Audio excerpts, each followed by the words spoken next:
Hello friends, आज बात करेंगे एक ऐसे इम्पोर्टेंट टॉपिक की जो कि शायद और किसी के थ्रू आपको अब तक पता नहीं लगी होगी। जी हाँ फ्रेंड्स, जो मेरे थंबनेल पे आप देख रहे हैं कि क्या करें, ऐसी क्या टेक्निक हो सकती है, ऐसा क्या उपाय हो सकता है कि अगर कोई शेयर हम ख़रीदना चाहते थे और नहीं खरीद पाए और वो अब ट्रैक्स पे आ गया, फिर हमने सोचा खरीदे, नहीं खरीद पाए, फिर और ट्रैक्स पे आ गया। अब हमें लग रहा है कि उस पर इन्वेस्टमेंट करना चाहिए और वो इतने अप ट्रैक्स पे आ गया कि यहाँ से और भी अप ट्रैक्स पे जा सकता है और डाउन ट्रैक पे भी आ सकता है। लेकिन हमें इन्वेस्टमेंट भी करना है क्योंकि अब हम मौका हाथ से जाने नहीं देना चाहते। लेकिन कन्फ्यूज़न वही हमारे दिमाग में कि क्या करें, इन्वेस्टमेंट करें या ना करें। सीधा सा सिंपल सा सिस्टमेटिक उपाय मैं आपको बताता हूँ जो मैं खुद भी करता हूँ, क्योंकि शेयर इतने होते हैं मेरे पास कि कभी कभी तो मेरे पास भी पैसे कम पड़ जाते हैं इन्वेस्टमेंट करने के लिए। हालांकि शुरुआत से ही सिस्टमेटिकली इन्वेस्टमेंट मैंने किए हैं, सेविंग्स भी किए हैं और वर्किंग कैपिटल हमेशा मेरे हाथ में रहती है इन्वेस्टमेंट करने के लिए। लेकिन फिर भी मेरी रिसर्च एनालाइज के अकॉर्डिंग या मेरे सिस्टम्स के अकॉर्डिंग मेरे पास भी कभी कभी अमाउंट शॉर्ट हो जाता है इन्वेस्टमेंट पॉइंट ऑफ व्यू को लेकर के। लेकिन करना क्या चाहिए वो मैं आपको बताता हूँ आज। एग्जाम्पल लेते हैं, एक IRFC शेयर 20-21 में सोचा कि 15 आएगा, लेकिन 35 चला गया। इन्वेस्टमेंट करने वाले इन्वेस्टमेंट नहीं कर पाए। 35 पे आया तो सोचा कि यार अभी 25 तक वापस आएगा, डाउनफॉल पे आएगा, 29-30 तक तो उतर ही गया। फिर इन्वेस्टमेंट करना भूल गए, शेयर 40 तक आ गया। 40 तक आते फिर हमने सोचा अरे यार थोड़ा सा देखते हैं, सोचते हैं ये 35 तक आएगा, और देखते देखते वो शेयर 70 रुपये आ गया। 70 रुपये तो और भी विकट स्थिति हो गई कि 70 रुपये इन्वेस्टमेंट कैसे करें अब, क्योंकि ये शेयर तो 70 रुपये आ चुका। अभी इतना ऊपर आ गया तो कुछ दिन बाद नीचे जरूर आएगा, तब इन्वेस्टमेंट कर लेंगे। लेकिन वो 90 रुपये चला गया। अब वो 70 से 90 के बीच में शेयर क्या करें। मैं आपको क्लियरली सटीक एक ऐसा उपाय बता रहा हूँ कि जिससे कि आप कभी भी ऐसे शेयर में कंफ्यूज हो तो आप क्या कर पाएंगे, आपको पता चलेगा और आप वही करेंगे जो मैं बता रहा हूँ, तो ही फ़ायदे में रहेंगे। उसके अलावा कोई चीज़ काम नहीं आएगी। मान लीजिए चीज़ मेरे साथ हो जाए तो मुझे अब ख़रीदना है, तो पहले तो माइंड मेकिंग करके मुझे वो चीज़ ख़रीदना है तो ख़रीदना है।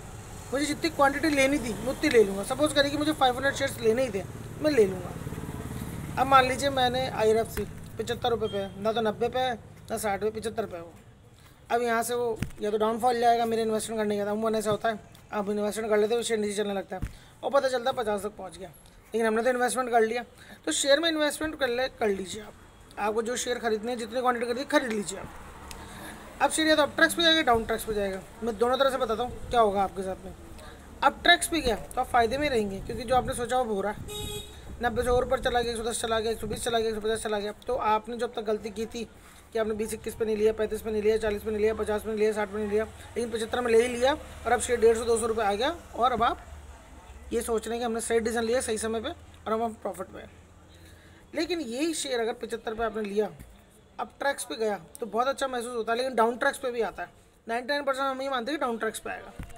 मान लीजिए वो शेयर 75 में आपने लिया तो 60 रुपये आ गया। अब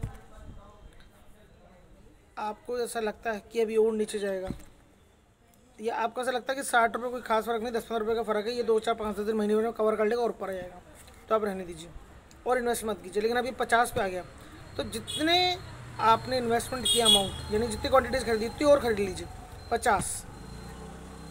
50 रुपये पे मान लीजिए मैंने 500 शेयर खरीदे 75 पे, 50 रुपये आ गए तो 500 शेयर और खरीद लूँगा। अब मेरा एवरेज हो गया 62.5, यानी 62-63 रुपये। क्योंकि ये शेयर ऐसा है जिसके फंडामेंटल्स बेटर है, फ्यूचर में अप ट्रैक्स पे जाएगा, अच्छे रिटर्न इन्वेस्टर को देगा। तो मुझे इन्वेस्टमेंट करने में सोचना क्या है, फिर मैं 500 शेयर और खरीद लूँगा। ये मान लीजिए 50 से अभी 40 उतर गया, 62 का मेरा एवरेज आ गया। कितना उतर गया? 40। अब इसमें इतनी गुंजाइश है कि अगर इसमें डाउनफॉल आया भी तो इतना ही आएगा।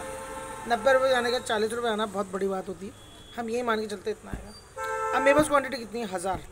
मैं 1000 और ख़रीद लूँगा 40 रुपये पे। 62 से मैंने 40 पे लिया, क्योंकि मेरा 75 पे लिया हुआ, 50 पे लिया हुआ, एवरेज 62-63 आ गया। फिर मैंने 40 पे 1000 शेयर खरीदे, क्योंकि अब तक मेरे 1000 शेयर हो गए। तो मेरा एवरेज अब कितना आ जाएगा? मेरा एवरेज आएगा 50, 51-52 समथिंग। अब 50 रुपये मैंने इन्वेस्टमेंट कर लिया, 90 से डाउनफॉल पे गया।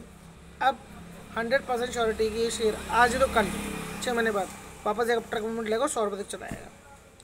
क्योंकि जाना ही है, फंडामेंटल बेटर है। जो मैं सोच रहा था कि इन्वेस्टमेंट नहीं कर पाया, इन्वेस्टमेंट भी कर लिया, और डाउनफॉल पे आ गया तो मैंने और खरीद लिया, और एवरेज बना लिया, और नीचे और खरीद लिया, और एवरेज बना लिया। अब सिचुएशन मेरे कंट्रोल में, क्वांटिटी भी ज़्यादा है, इन्वेस्टमेंट भी ज़्यादा है, जितना सोचा था उससे ज़्यादा है।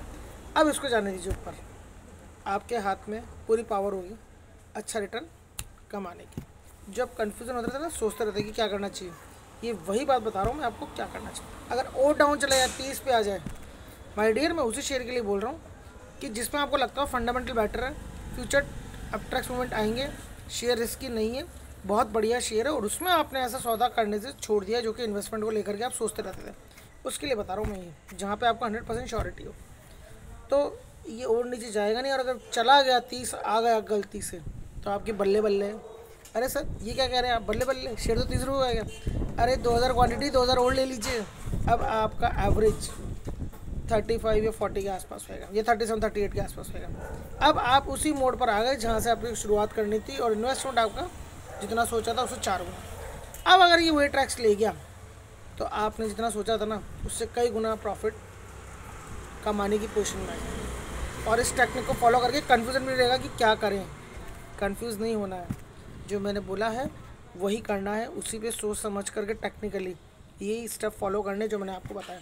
तो अगर आपसे कभी ऐसी गलती हो भी जाए, शेयर खरीदना रह भी जाए, अब ट्रैक्स पे आ भी जाए, लगे खरीदना चाहिए, फिर और अब ट्रैक्स में चला जाए, आप वो सोचते रहें, तो क्या करना है, ये डिसीजन लेना मैंने जो आपको बताया। जिस भी मोमेंट आप इस डिसीजन लेंगे ये, उसके बाद आपको ऐसे करना है, ऊपर जाए तो बहुत बढ़िया, नीचे आए तो एवरेज बनाना है अपने क्वांटिटीज़ का जो प्राइस है उसके अकॉर्डिंगली कि कितने पे आप कितना एवरेज बनाना चाहते हो, वो भी बिना डरे, बिना सोचे समझे, नहीं संकोच होकर के। पैसा तो कहीं नहीं जाएगा, पैसा तो आएगा क्योंकि आपने ऐसे शेयर में इन्वेस्टमेंट किया है जिसमें कि आपको करना चाहिए था और जिसमें आप करना भूल गए थे।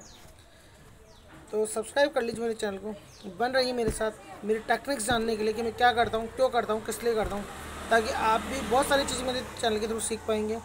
कंपनी क्या कर रही है, ऐसा कर रही है, वैसा कर रही है, अब इसका ये सौदा हो गया, वो हो गया, उसके साथ में ये हो गया, ऐसा अब इसके सेल इतनी आने वाली है और इसके साथ ये हो गया, ये मर्जर हो रही है, ये हो रही है। अरे आपको क्या करना है, आप पहले ये तो समझ लीजिए कि आपको क्या करना है। कंपनी को तो जो करना है वो कर लेगी, कंपनी तो कमाएगी, अब टैक्स पे भी आएगा शेयर, ऑपरेटर भी गेम खेलेंगे चाहे कंपनी में दम ही ना हो, लेकिन आपको क्या करना है, मैं तो आपकी बात करना चाहता हूँ। इसलिए आपके अपना चैनल है ये, जिससे कि इन्वेस्टमेंट संबंधित समझने वाली बातें मैं आपको समझाता हूँ, और आपको क्या करना चाहिए यही चीज़ आपको बताने की पूरी कोशिश करता रहता हूँ। सब्सक्राइब कर लीजिए मेरे चैनल को, बन रही मेरे साथ। Thanks for watching, have a nice time.